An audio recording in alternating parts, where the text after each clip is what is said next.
Liver test যদি করতে চান আমরা কি কি লিভার টেস্ট দেব এটা একটু লিখে দেই।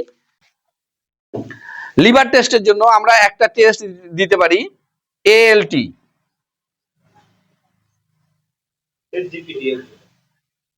একবার ওইটা লিখে দিই না,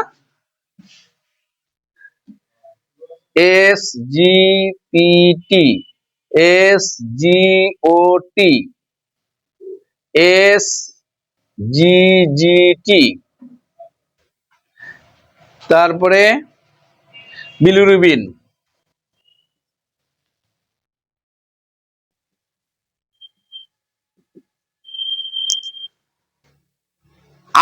সবার আগে কিন্তু আল্ট্রাসোনোগ্রামটা মাথায় রাখতে হবে, ইউএসজি সবার আগে, ওইটাই ফার্স্ট। পিটিআইএনআর, পিটিআইএনআর সবার আগে এইটা লিখে দিলাম, আল্ট্রাসোনোগ্রাফি। তারপরে ফাস্টিং, ফাস্টিং ব্লাড সুগার, এগুলো কি আরো সংক্ষেপ একটা ই আছে তো, হ্যাঁ, এফপিএস, এফপিএস, এফবিএস,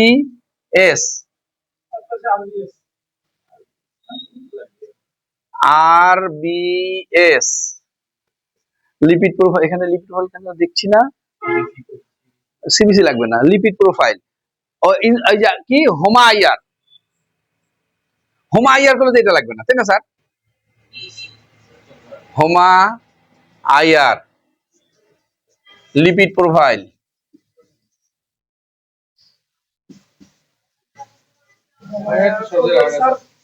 আপনার যেটা হচ্ছে যে আপনার ডায়াবেটিস হয়েছে না লিভার বায়োপসি লিখে, মানে আমাদের জানা থাকুক বিষয়টা। মেটাবলিক টেস্ট,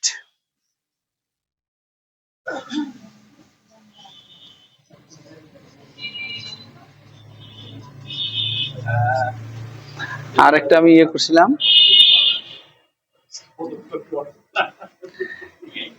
একটা স্ক্যান আছে না, fibre scan, liver fibre scan, liver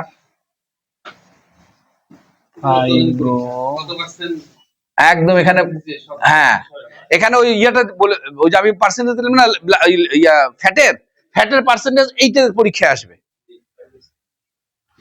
fibre scan লিখলে হয়, তবে লিভার ফাইবার স্ক্যান লেখাটা বেশ ভালো।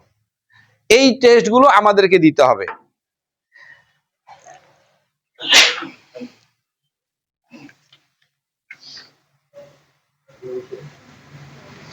এইবার হোমিওপ্যাথিক ঔষধ, হোমিওপ্যাথিক ঔষধ লিভার এসএলডির জন্য, এফএলডি বা এসএলডির জন্য হোমিওপ্যাথিক ঔষধ, hydrophobinum, psorinum, syphilinum, carbo veg, carbo animalis, drosera, tuberculinum, thuja, medorrhinum,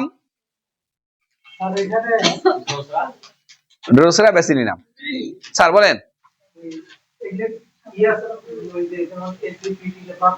হ্যাঁ মাত্রা আছে, সেটাও দিয়ে দেওয়া যাবে, কোনো সমস্যা নেই, সেটাও দিয়ে দেওয়া যাবে।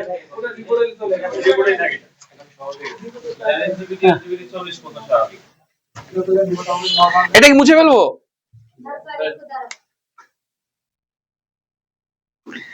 এখন কারো যদি কোনো এই ব্যাপারে প্রশ্ন থাকে, আমরা আমাদের আলোচনা শেষ করবো, সভাপতি স্যার আসছে, উনি আলোচনা শেষ করে দোয়া করে দিবেন। হ্যাঁ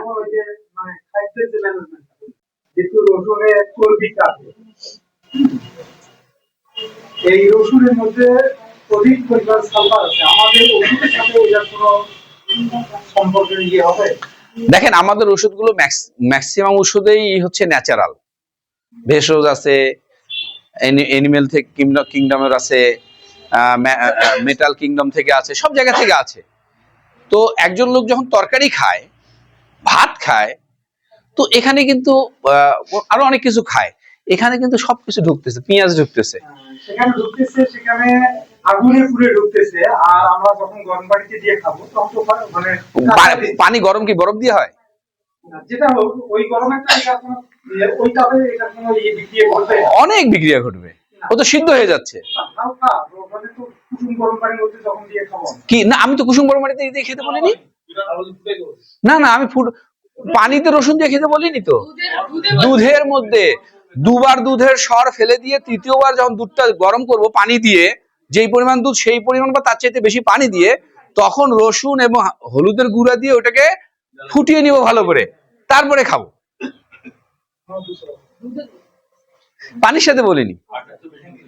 তারপরেও রসুন হচ্ছে একটা ভেষজ, আর ঔষধ ঔষধ। কখনোই কালো জিরার তেলটা কালো জিরা নয়। আপনি এক মুঠ কালো জিরা খাবেন, তেমন কোনো ক্রিয়া আপনার শরীরে নাও হতে পারে, কিন্তু 2 চামচ কালো জিরার তেল খেলে আপনার শরীরে অনেক ধরনের বিক্রিয়া হতে পারে। আমি এমন লোক দেখেছি 1 চামচ মধু খেতে পারে না, অথচ আমি 1 কাপ মধু খেতে পারি।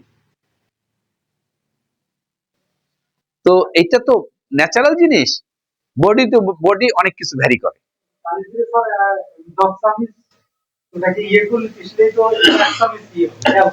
তাও হবে না। আচ্ছা, আর কারো কোনো প্রশ্ন? তাহলে আমি আমার আলোচনা শেষ করি।